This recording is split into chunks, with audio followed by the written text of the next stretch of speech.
Woo! What's up, family? It's your boy Sean Nathan, man. Welcome to another episode of TBB, where every day we just trying to be better.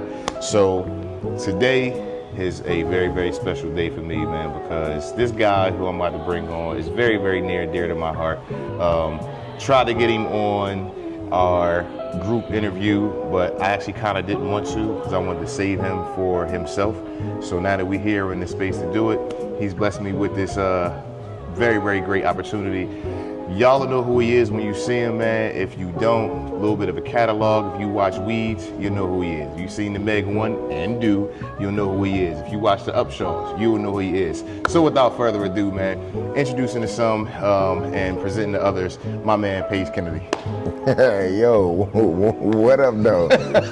My man, he's like, wow, like, I didn't expect all that. So, yeah, this is what the show is, bro. This is what I do, though. You know what I'm saying? So that's interesting. I'm just like looking at the cameras and seeing like how small they are. And the technology is crazy. It is, bro, which is why I'm not putting myself in the box, man. So shouts to my guy behind the camera, boy Saran. Like, this is what we were talking about earlier. Like when you ask, I do a lot of my stuff in studio, but I don't need a studio. Yeah. Anywhere I go can be a studio if I have the right stuff and I got the right people. You know what I mean? I can literally sit down outside, inside of a lobby and go for broke. Damn. You know what I'm saying? So yeah, tech is wild. Like, yeah.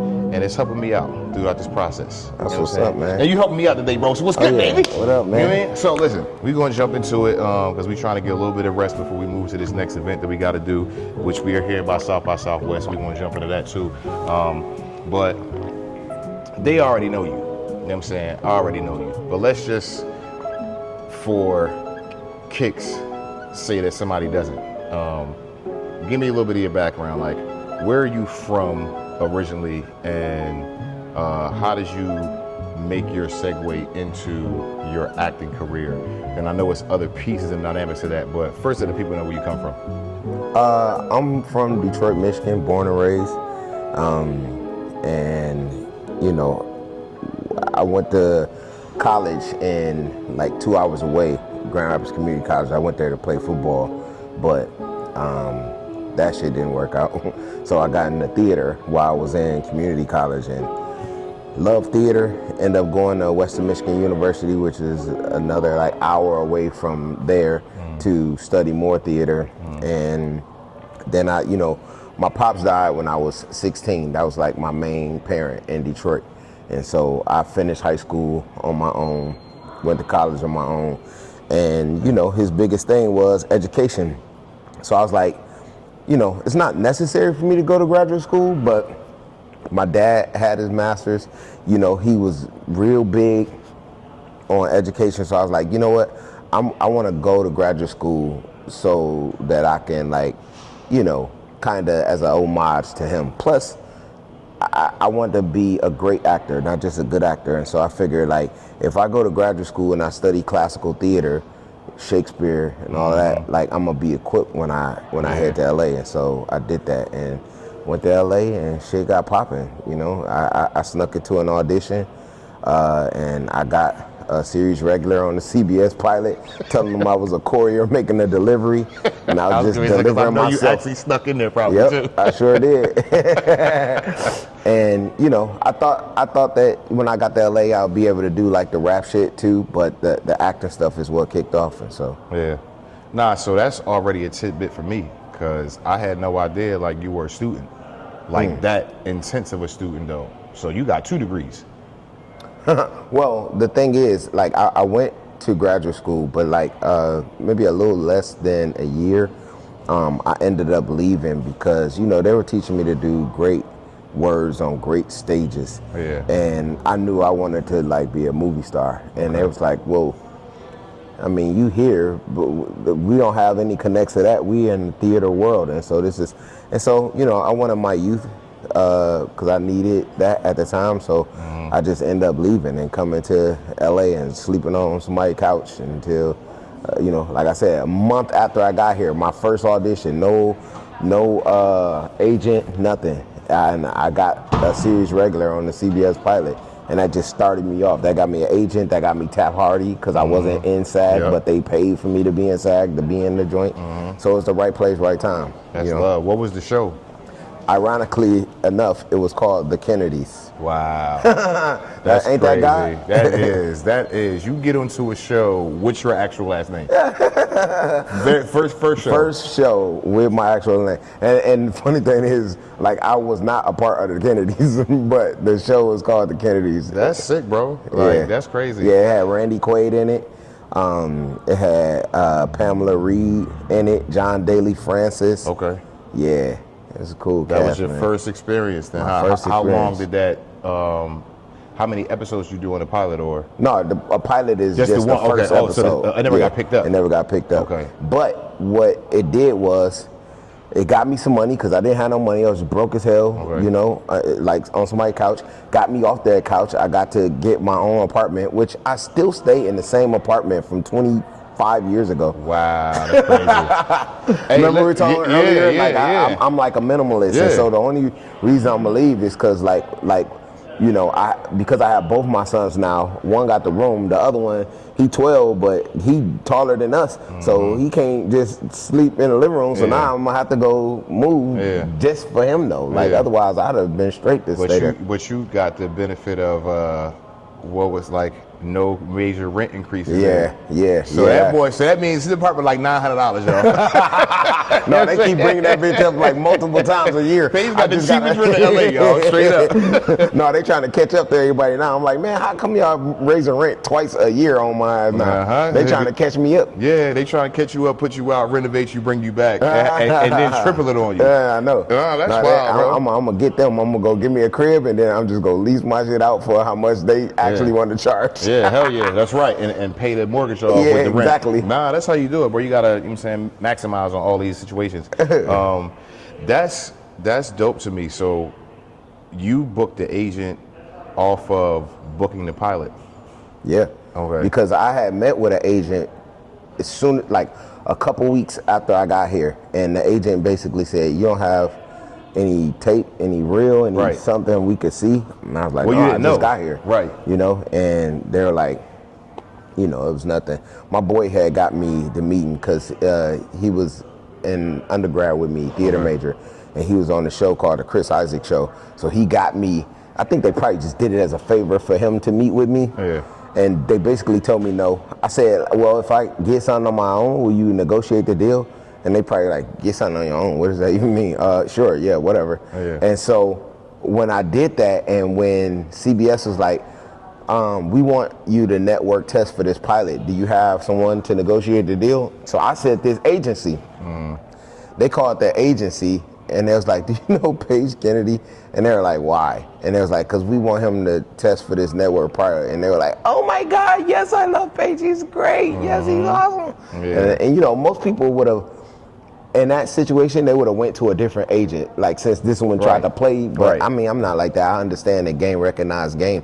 And in every aspect in your life, you have to have something to offer someone else for them to be interested in. Whether that's in a romantic situation, whether that's in whatever it is. Like, people are not just going to take something like that is not beneficial for them. So I understood that. You like I got it. I'm like, okay, well now I have something to offer. So you made it beneficial for him. Yeah. And it probably freaked them out too, being like, yo, he said he was gonna do this. And I get did a it phone call and you in did it. 2 weeks. Yeah, facts. Nah, that's dope, because most people's story that come to LA is not that serene. You know what I'm saying? Like, that's like what they call Cinderella stories. Yeah. You know what I'm saying? That's fire. Especially to where your career has gone. Yeah. But you said you played sports though. So what position you play when you play football? Tailback. I was tailback in high school, and I was tailback in college, Western Michigan University. So why'd you stop playing? I got my ribs broken, and the doctor was like, you can act for the rest of your life. I don't know how long you can play football. And I was on an acting scholarship, not a football scholarship. So, and then the acting, our main guy, Von Washington, today is his birthday. Happy birthday, Von. Happy birthday, Von. He said that, because at the time I was a star of a play that was not at school. It was in the community theater, but I was the star of the play, and it was a romantic comedy. And there's this part where this like thick lady had to jump on me at the end. This big, and I couldn't do any of that because my ribs was broke. So I had to we couldn't even rehearse that part until tech week. So Vaughn said if I played football again, they couldn't consider me for lead roles at school. Because what if I got hurt? Right. And so I was like, man, I'm never about to be in the NFL. I really just did this so I could tell my kids I played D1 college, which they don't give a shit about, by the way. I thought they would at the time, but they could care fucking less that I played football for anything. So that I just did it for nothing. Because I wasn't gonna make it to the NFL. I was just playing football because I played in high school because it was cool, because I enjoyed it. But I wasn't talented enough to go past that. So But as far as the acting, I knew that I was talented enough to go far in that. So how old were you when you made that leap to after your first year of grad school to move to LA? 25 or 26. Okay.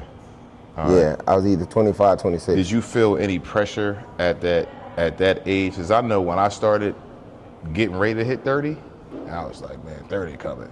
Like, did you feel any kind of pressure being 25, 26, like in terms of how fast you wanted the process to go, or did you conceptualize how fast you thought it should happen? Did you think it was, and did you think it was going to happen that quick? Well, listen, when I was younger, like 15, I used to dream about going to California. Like when I was in high school, like I never drank, I never smoked, and primarily because I played football and I didn't want to mess up my body. I was like all super in shape, and I was like, and other reasons why I didn't want to indulge or imbibe. So I used to have these dreams, bro, that I get off the airplane. As soon as I get off the airplane, this is dream, so anything. Somebody's like, hey, you, we want you to star in our next movie. It's a dream, but every time I had this dream, I get off the plane, and as I'm getting off the plane, somebody is there that just wants to let me be an actor. I wasn't even an actor at the time. When I was 15, I wasn't an actor, I was just a rapper. Right. You know what I'm saying? But that was the dream. And so, like, I feel like I manifested it because, like, literally a month after I got here, I'm starring on the CBS pilot, and like all my friends who came from like the acting program that I came through, only one of them had a show, like, and everybody else was just like trying to get an agent, doing extra work, like doing all of the things, all of the things, and I bypassed, I skirted all of that and went straight to. Now I'm like auditioning against Busta Rhymes and like all the real people. About that one, So what was that? Well, what was that audition for? Well, no, I'm just saying, like I'm losing out to rappers now because I'm actually auditioning for real movies and I'm getting close, but So after the pilot, because I know what your first role was because I know from you, but what was your first role and how did you get that though? The first role that made it on TV, because that was the first role. Kennedy was the first role. The first movie, I should say. Oh, well, the movie didn't come. I was consistently doing TV shows. So The Shield was my first show. I recurred on with Michael Chiklis on The Shield, and then went to Philly, and then I was just doing like these procedural dramas on network TV. So I was cleaning. 6 Feet Under was probably the first time I ever was on TV, and I was playing a football player. So I got to live my football dreams like on TV, even though, but I couldn't crack the movies. And then 2003, I think, was the first movie I ever got cast in, and it was for a big part 2 in Leprechaun Back to the Hood. Yes, sir. That was the first joint that I did. I remember that one. And I was so happy when I got that movie because it was a big part. They were like, we're looking for a Chris Tucker type, and so I kind of like tried to do my version of what that would look like as me. you know, and it was interesting because that was like such a low budget movie where we didn't even have trailers. We just would sit in rooms till it was our time. We were guerrilla style shooting and getting the stuff, and the craft services looked a certain kind of way, and that was like a 14-day shoot. 2 weeks after that, I started SWAT, which is a huge summer blockbuster movie starring LL Cool J, Colin Farrell, Michelle Rodriguez, Samuel Jackson, everybody in this movie, right? And everything looked completely different, bro. My trailer looked different.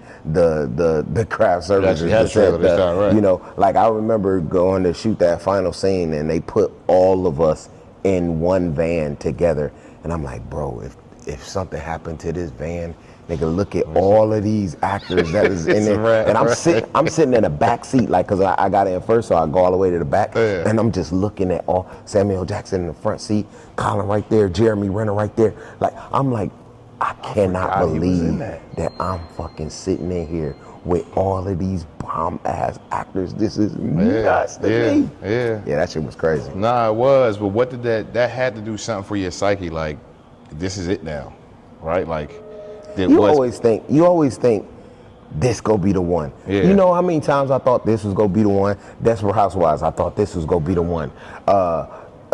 SWAT, this gonna be the one. The Meg, oh, this is gonna be the one. The Meg 2, nah, this is really gonna be the one. And then they go on fucking strike, and I can't even promote the movie, and I just gotta suffer. You know how hard it is to first of all, to even get a movie. Second of all, to get a blockbuster movie. Third of all, to get a summer blockbuster franchise that's over $1 billion in revenue. Like, you could go your whole life and be an A-list actor and not get that. You know, and so the fact that you get that and you think that you're gonna have opportunities, and you spend all tens, thousands of dollars for publicists to get you out there to show that you about to be the next thing, and then the strike say, oh no, you can't promote any of that. So you just lose all that money, you lose all the revenue. I got a song in the movie, and China wanted to fly me there to perform in the National Chinese Theater, which is a huge, bigger than anything that we have here. And they wanted me to perform the Chomp song there, and I couldn't even fucking go. This is for the first one? This is for the second one, when the strike happened. Yeah, okay. Damn, that's wild, bro. Man, that was heartbreaking, bro. So I wrote a song about it because, like, you know, rap is like my therapy. And I had this song on my last album, A Book of Pages, called Giving Up. And it got really cavern for me. Like, I really had like dark thoughts because I just felt like I was going through a lot, man. I was going through a lot personally, professionally, and I'm just like, man, it was bad, but I got the right through it, and you know, that was you know.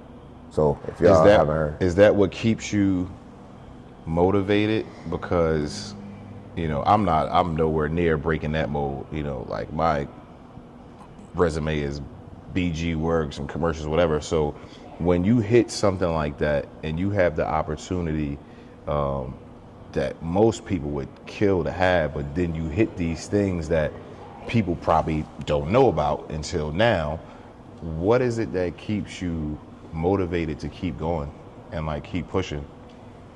Well, I mean, obviously it's like ego, family, a sense of destiny, a delusion of grandeur, probably is some of it. Me knowing that I was like made to do this, me knowing that I wanted to have a legacy that lasts way longer than me being alive. Me, you know, like, I want to be able to influence kids to want to do what I do because they saw me, like Michael Jackson did for me. Nah, you gotta keep going, bro, because your stuff is iconic, it's epic. And even though you said, like, you know, Leprechaun in the Hood was low budget, but it's a hood classic though. Yeah, it is. Like, it's a hood classic. If you from the hood, bro, you see Leprechaun in the Hood. If you bro. black, like, you see Leprechaun back. right? And no matter what age, right, exactly. No matter what age you are, you saw that. I would actually define these and show my son, because that's how classic they were. Like, there really hasn't been anything like what they did with those films in a long time. You know what I'm saying? So classic work though, bro. I mean, for me, just kind of even tapping into where you've taken it, bro, like the music piece.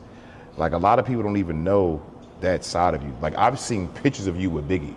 You know what I'm saying? Like, so you jumped into the acting, but you said you write as like an outlet, as a coping mechanism, but you also have good projects. Like you have legitimate albums. When did the music start for you? The music started when I was 7, 8, elementary school. I started rapping. I had this song called My Telephone, and I kept that song all the way through elementary school into middle school. I didn't write my second song until I was 10. And it was like a remix. Like when I was 10, they used to have these things called my buddy dials. My buddy, my buddy. I take it everywhere I go. And because I have, I guess, always been a little horn dog, I changed my buddy to my dickie. And I was talking about my dick at 10 years old. Sounds like elementary me, school kids. 10 years old. My dickie.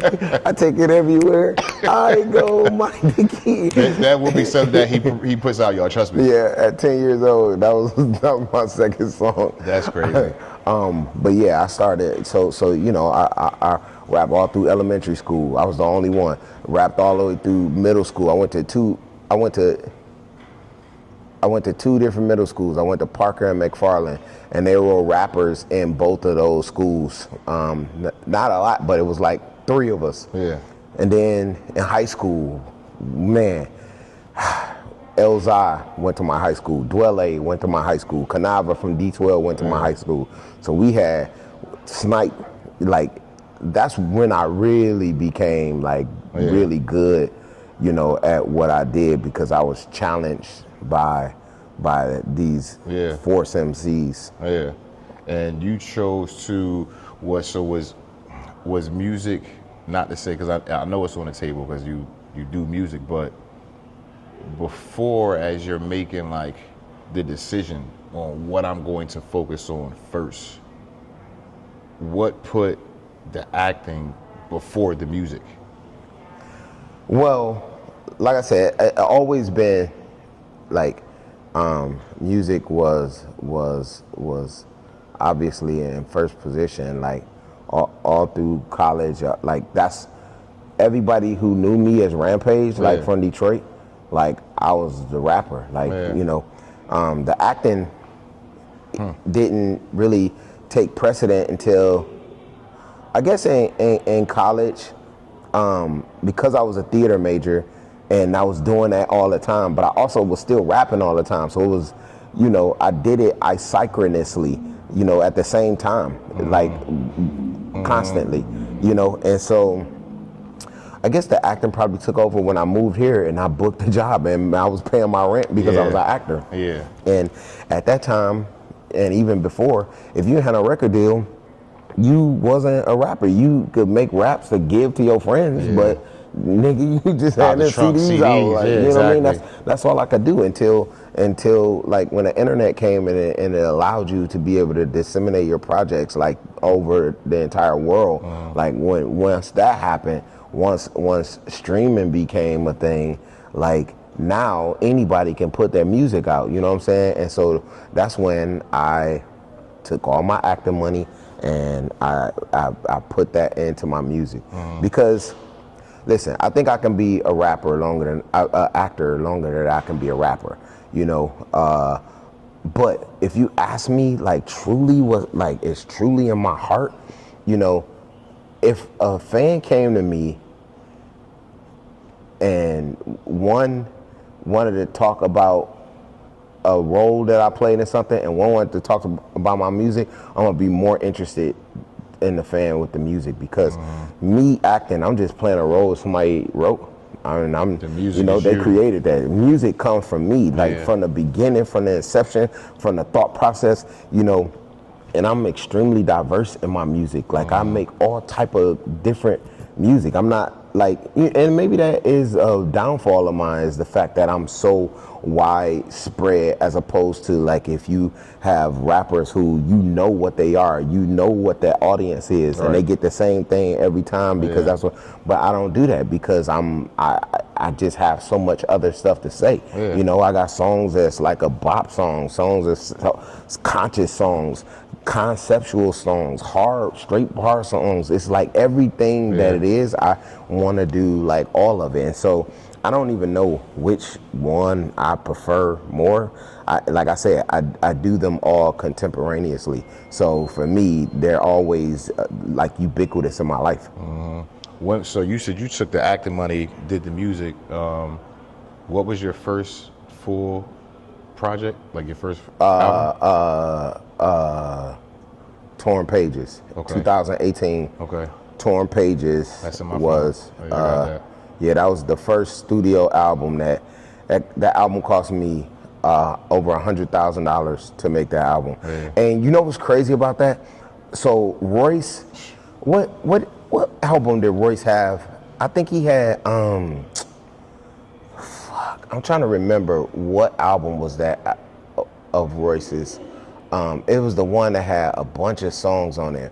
Anyway, he told me he spent over $100,000 for that, and I almost threw up. I'm like, what the fuck are you talking about, bro? How can an album cost that much to make?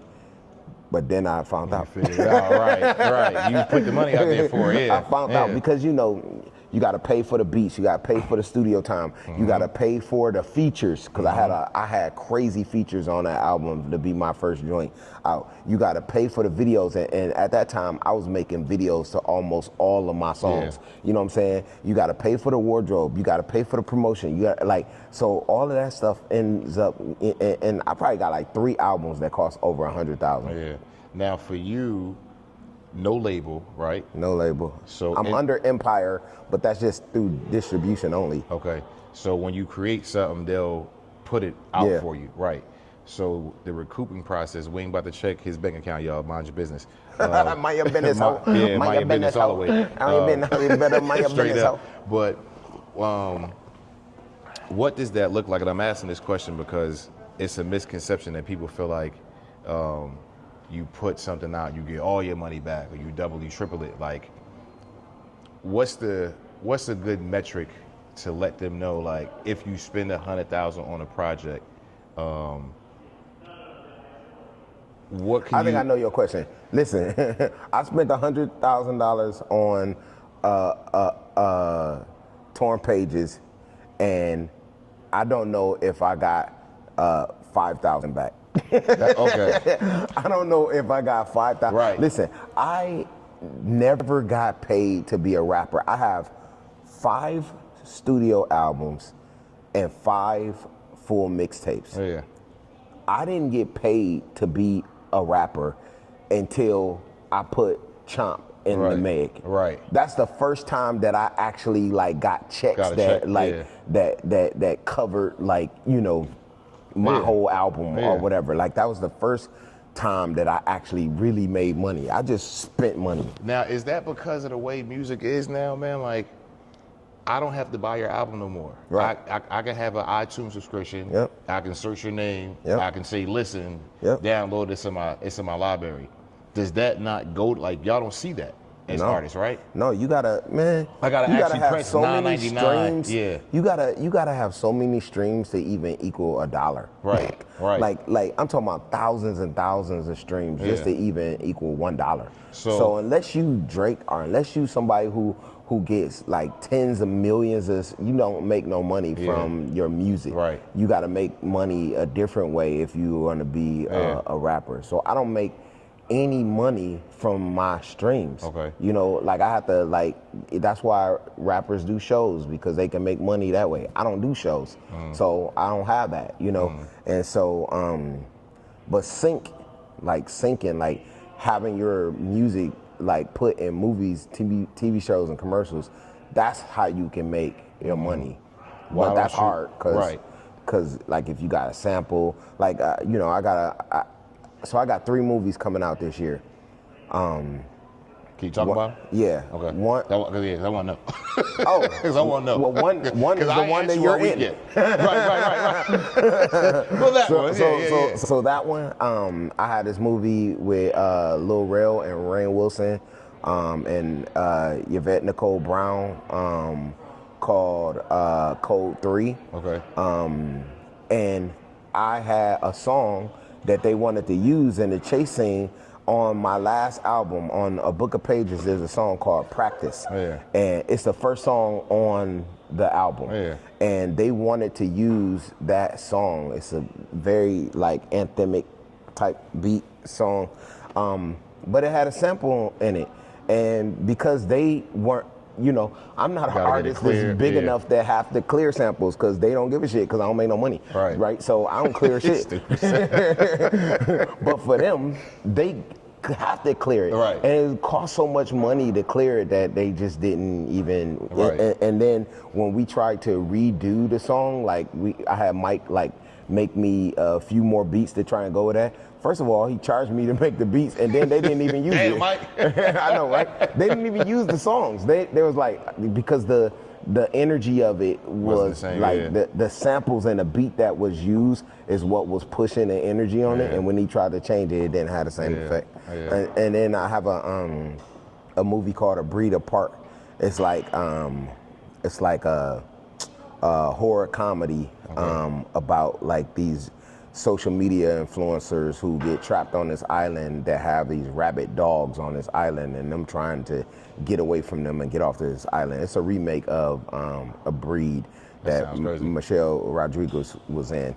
And I have a song called Speed on that. That's in that? Yeah. Where did y'all film that at? That's in Wild. In Guatemala. Oh, word. Yeah. Nice. What are these? When can we expect all three of these projects? I don't know when Code 3 is going to come out. It premiered at Toronto Film Festival and it killed there. A Breed Apart, I think probably is coming out like in May. Okay. Yeah. Yeah, this one we don't know, y'all.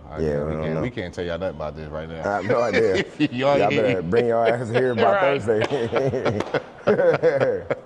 Yeah, that's crazy.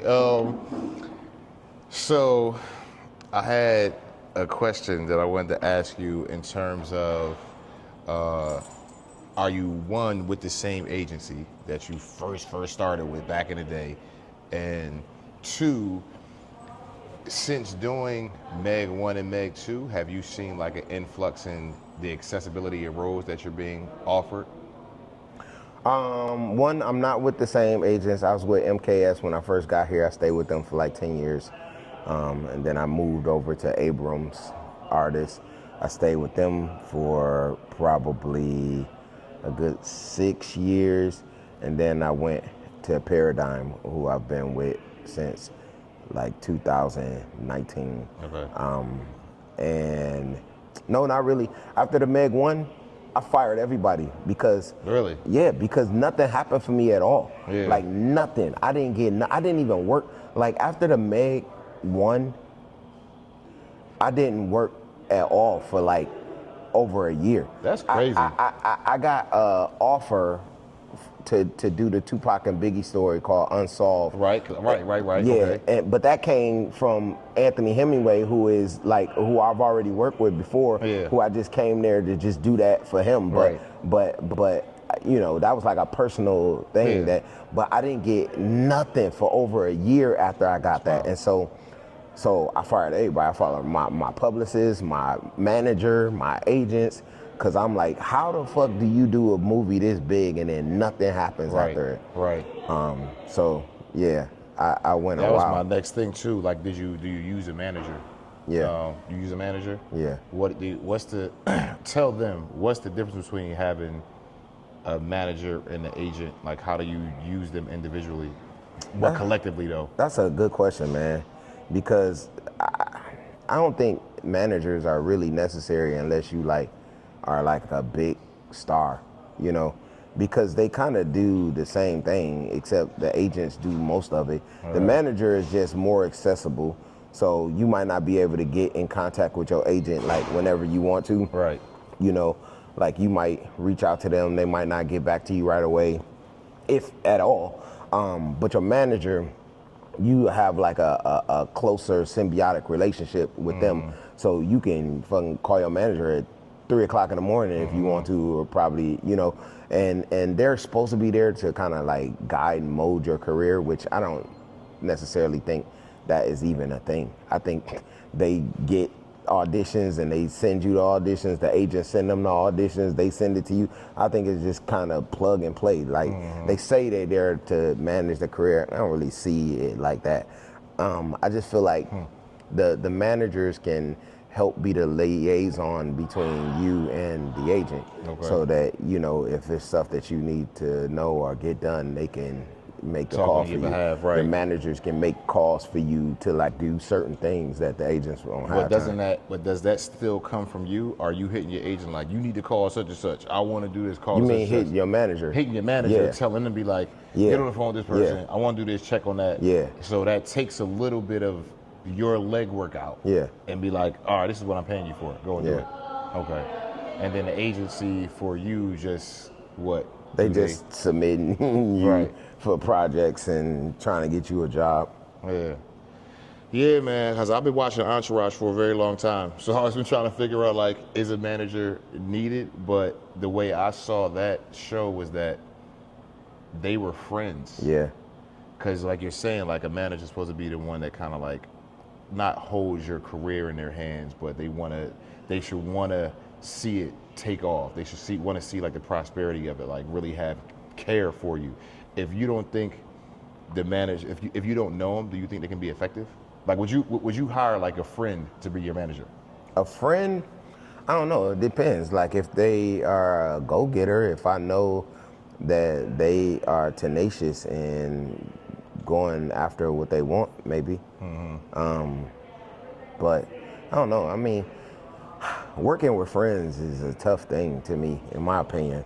I feel like that, because if the business relationship goes sour, the friendship kind of does too, because it's still the same person. So I don't know. It's kind of tricky. I got to fire you, bro. You wasn't doing what you got to do. Can you imagine you fire your friend See you and at then Christmas, you still got to be friends with them? How? How you do that?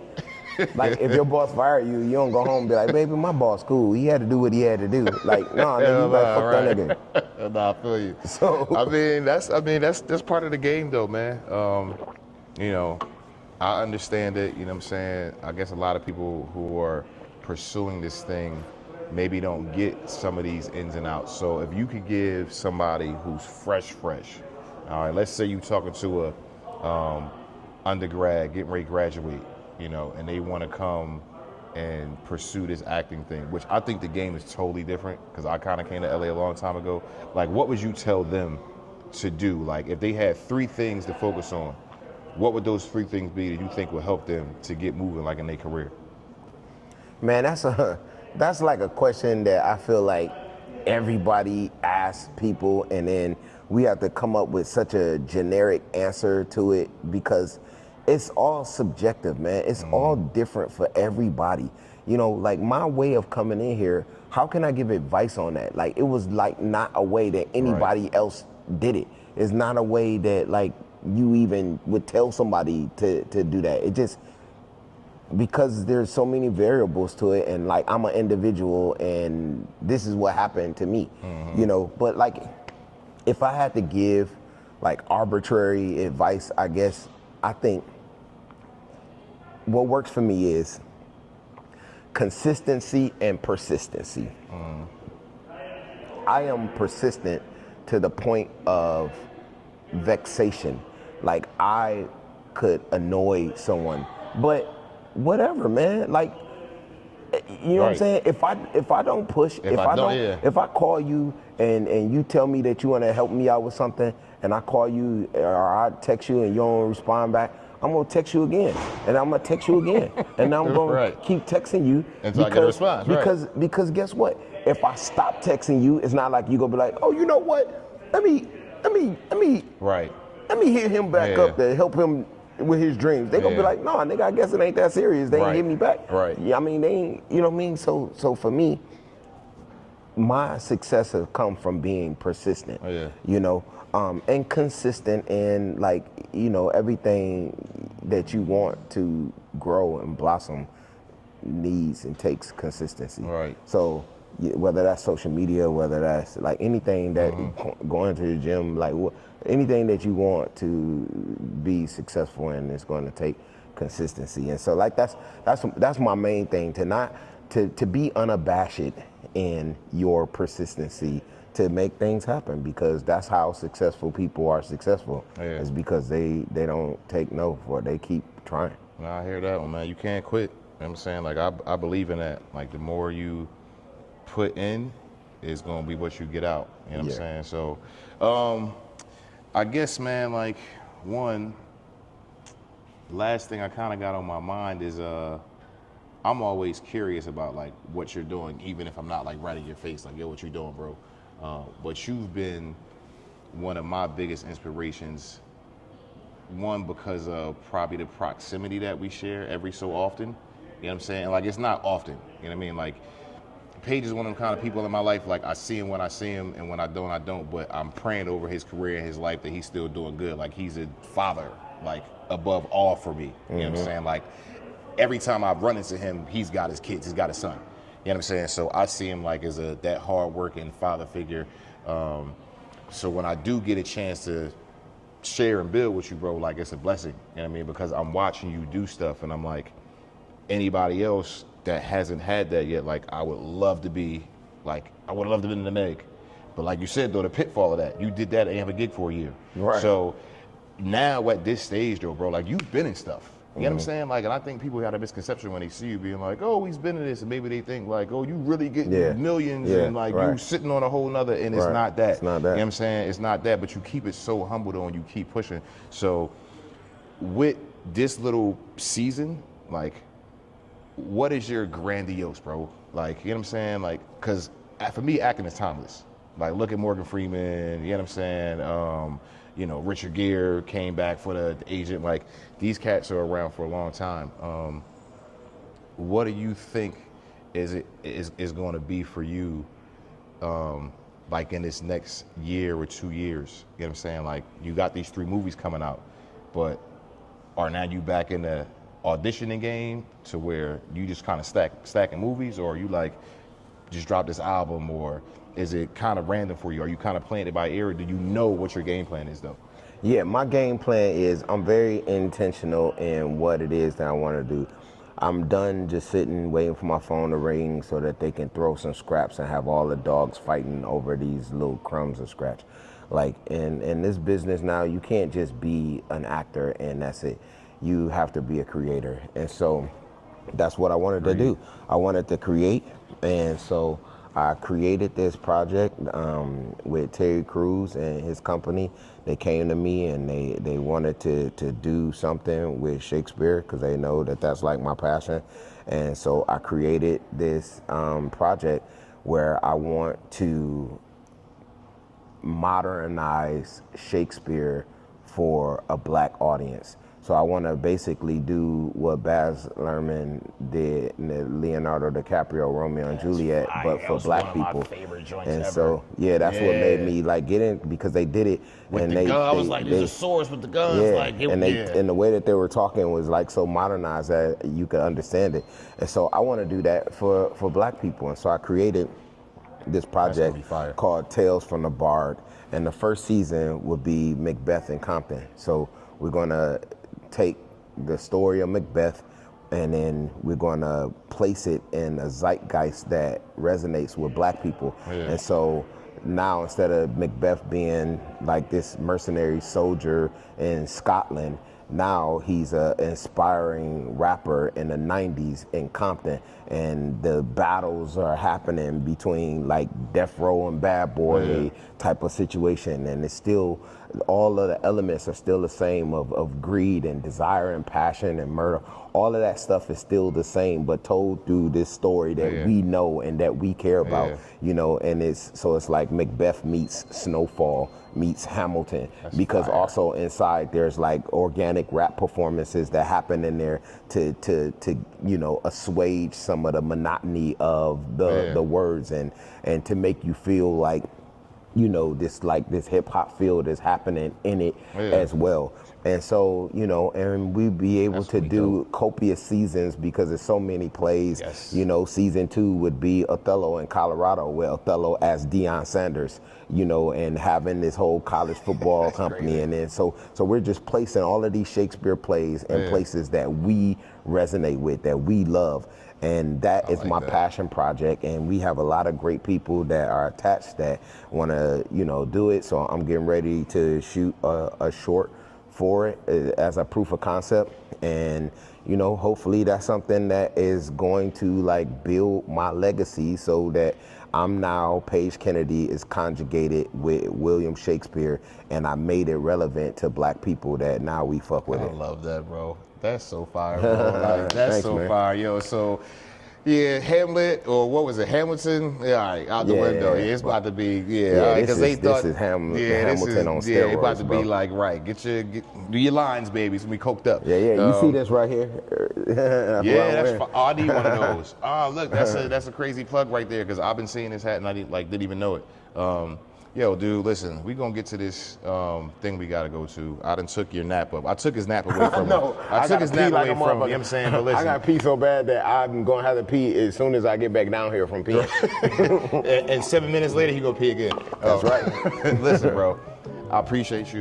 You know what I'm saying? Love you from the bottom of my heart, man. No doubt, same. I continue to pray like blessings over you and prosperity, and this project is gonna be fire. That's you know what I'm saying? Just bring me on set so I can watch. You know what I'm saying? Like, let me see it unravel, and I'll take the photos in the back, like, you know what I mean? Because I know this joint is gonna be dope, bro. So that's what's up. Keep going, man. Keep pushing. Thanks for sharing your story with me. You know what I mean? Blessing the show. Y'all know how we do, man. I always try to tell them, like, TBB trying to be better. Give them one little tidbit on how to try to be better. Hey, you know what I'm saying? To try to be better is to strive for greatness. There's enough mundane projects or things in the world, but anything that you do, just make the attempt to try and be great at it, so that it makes people feel some kind of way after they witness whatever it is that you had to offer them. And like that, man. So y'all know it, man. Love somebody, hug somebody. Appreciate y'all tuning in, man. Get out there, because we about to get out here. We love y'all, man. Till next time. Peace. Oh my God, I gotta pee so bad. You don't even know. Shit.